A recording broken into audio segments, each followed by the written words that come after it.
Stop doing free photography work. Hold on. What if I told you that working for free strategically can actually make you more money than charging lower rates from the beginning?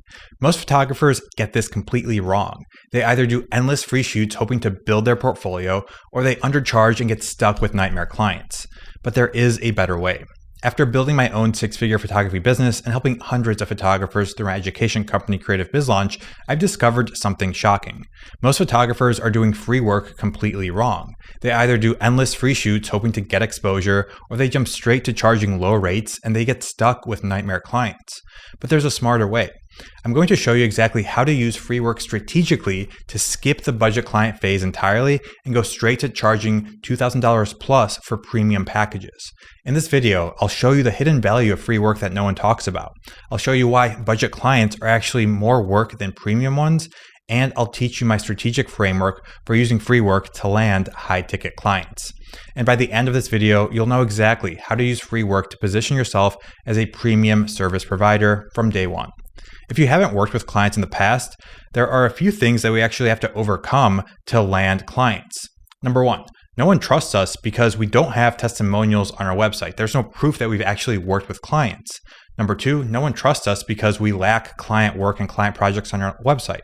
No one trusts us because we also lack case studies. There's no results on our website of people we've helped. We also aren't experienced working with clients yet, so the customer experience is going to be bad for the client.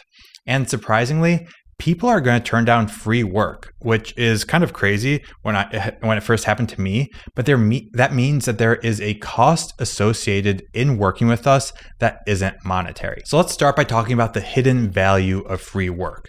There's this saying that goes, the work works on you more than you work on it. So when we do free work, we're actually learning about working with clients in the process. When I was starting out, I thought I knew everything. I thought that, okay, I have this expensive camera. I'm going to take great photos. I'm good at taking great photos. Okay, let's just start working with paying clients. And I thought that was it. I'm good at taking photos. I can easily work with paying clients. But in working with clients, there are so many little things about the client process that I just didn't know. I thought I knew everything, but until I started working with them, there were so many little things that kind of fell apart. There were so many holes in my service I didn't realize, so many holes in my onboarding, in my fulfillment pipeline, in my client acquisition system that I just didn't know about until I got that real world experience. So working for free gives you that real world experience with client work. It actually pokes holes in your service, which is fantastic. We can also ask for feedback from our clients. So you've probably bought stuff from big brands out there. You've bought a service from a big company. And what do these big companies do after they send you that service or they send you that product, right? Well, they ask for feedback. They ask for reviews, but a lot of them will ask you to fill out a feedback form because they want to learn how they can improve.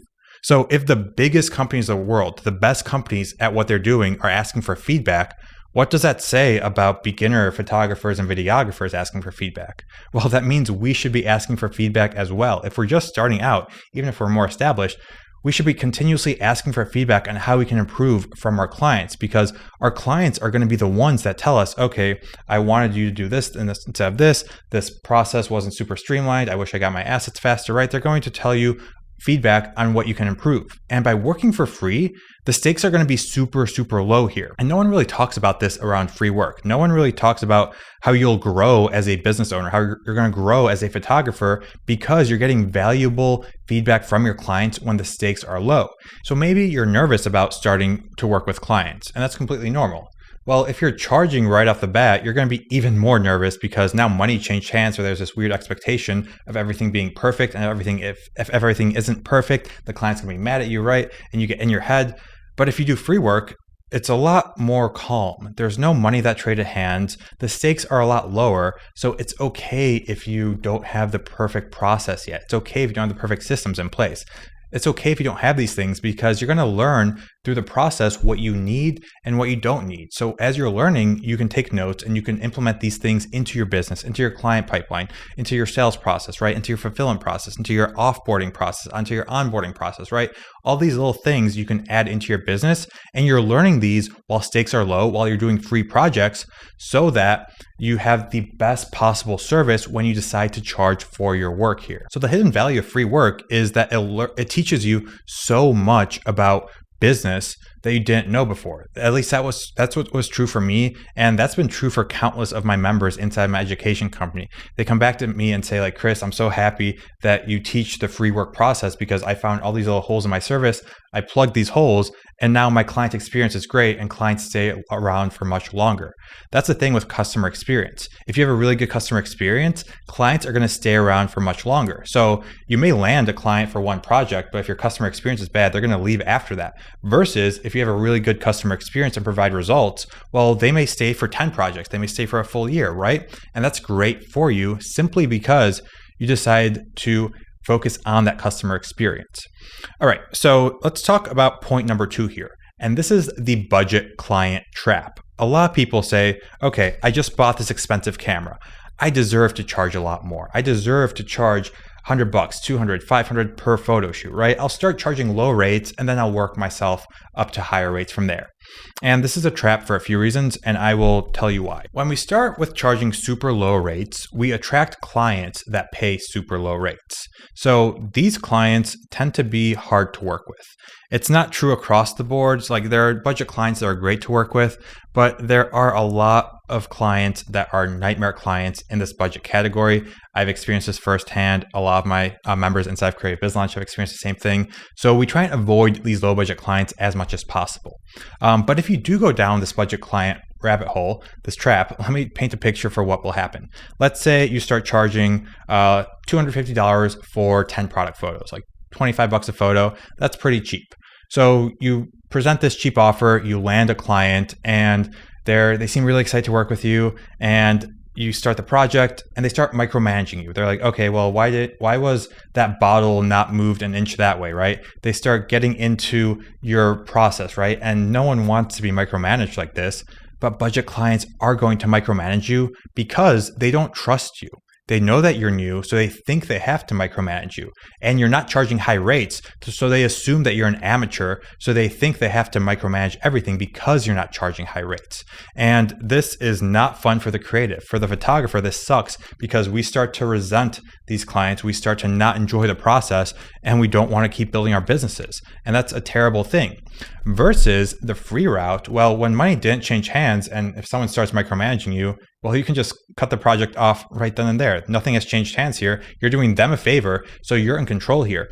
Versus the budget client route, they've paid you a little bit of money, so they're in complete control here. Versus the free work route, you're kind of in complete control of the project. You're dictating the terms, all that stuff here. It's actually surprising that budget clients tend to be harder to work with than high-paying clients. Like a $200 client is going to be much harder to work with than a $2,000 client. Same with like a $5,000 client versus a $500 client. It's just funny how this stuff works. Like once you charge those premium rates, well, clients just automatically trust you because they assume that you know what you're doing because you're charging so much money. But in order to charge those premium rates, we need a lot of things in place in our business. Namely, we need proof that we actually deliver on what we say we do, which comes through testimonials, case studies, and client results, which I'll tell you at the end of the video how we can collect these. But there's one more example I want to give you for this budget client trap. So let's say you go down the budget client route and you say, okay, I'm not going to work for free. I'm going to start charging $250 for my first project, and that'll slowly increase my rates over time.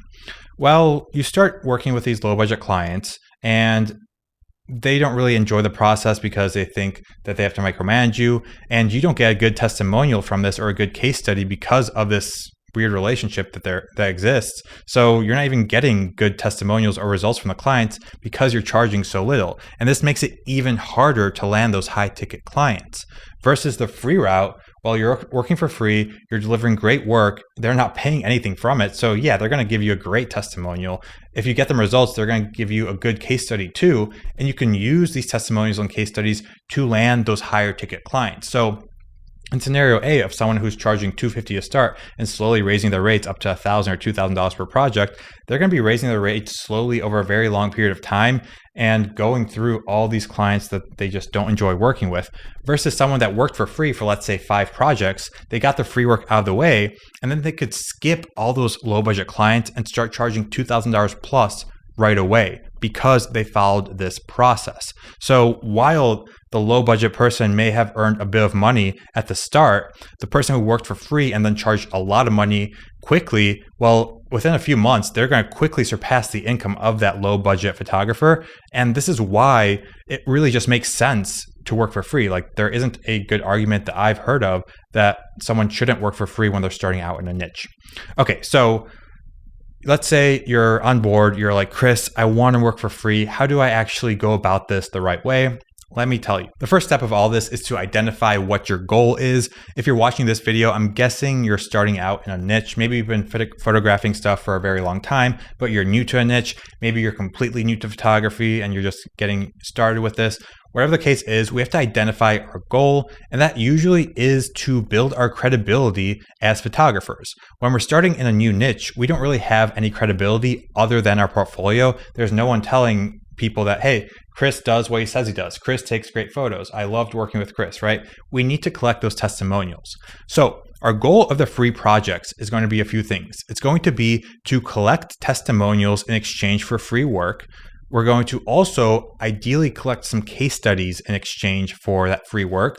Now, a case study is a bit different than a testimonial. A case study kind of walks through the results that you got for a client. So it's going to paint the picture of the transformation that happened. The client was at this point, we implemented this solution in their business, and now they're at this point. So that's what a case study looks like. And if you do a good job, you can collect those from clients as well. We can also gather valuable feedback. Okay, so we're getting feedback around our business. We're learning what clients enjoy, what they don't enjoy, how we can improve. We're learning about the holes in our service. And these are really the big three things that we want to focus on with free work. A bonus of free work is also the portfolio pieces on our website. So once we have these free projects, we can create a separate place on our website for the client work and just have these portfolio pieces from real clients that we worked with, which is what people want to see, what potential clients want to see when deciding if they want to work with us. So how do we approach free work versus paid work? The pitch is pretty much, or the client acquisition process is largely the same. You're using the same processes for client acquisition. If you need help with client acquisition, there's a lot of videos on this channel. I also run a free community that teaches this stuff in depth. So if you want access to that community, that is in the link in the description. Free community, I think we just crossed like 650 members. So I'd love to have you in there as well if you're a photographer or videographer watching this video. So here's what a potential pitch could look like. You want to showcase how much experience you have in the world of photography or videography. So like saying, hey, I've been doing street photography for the past 3 years now, and I'm trying to break into product photography now. So you're mentioning that you're trying to break into a new product category, a new niche offering here. And because you're trying to break into a new niche here, you're saying that you're going to do free work to kind of get your foot in the door. So you tell them, hey, I want to just get my foot in the door. So I'm offering 5 free projects to my first 5 clients here. And all I ask for return is a testimonial if you love the work and to give me feedback on how I can best improve my processes. So you're going at this with the mindset of like, hey, I've been doing this for a few years now, but I'm breaking into this new market. In this new market, I'm trying to get my foot in the door. So I'm offering free work. And in exchange for the free work, I want a testimonial if you love the project and a feedback on how I can improve. So this is a really great strategy because when you're doing free work, there's a lot of skepticism into why you're working for free. Like, people are going to say no to your free projects a lot. And that actually that shows you what the hidden costs of your service are. But if you go into it with this approach by saying, I'm trying to break into an industry and that's why I'm offering the free projects, that's going to make it more likely people actually say yes to your free work because everyone's skeptical of free stuff. So you want to be as transparent as possible when pitching yourself as a free, for doing free work here. So I would actually limit this to 5 clients max for the free work. If you get 5 testimonials and a couple case studies from this and 5 client projects on your website, like that is plenty to already start charging thousands for your project as long as you're good at the creative, right? If you deliver great results, get great testimonials, you're going to be able to charge a lot of money really quickly by doing these 5 projects. And you're also going to learn so much about the processes as well. That's all I got today. If you need more help with this kind of stuff, or if you want to join my free community, I'd love to have you. Link for that is in the description below. My name is Chris Pieta. Thank you for watching. I'll see you in the next one.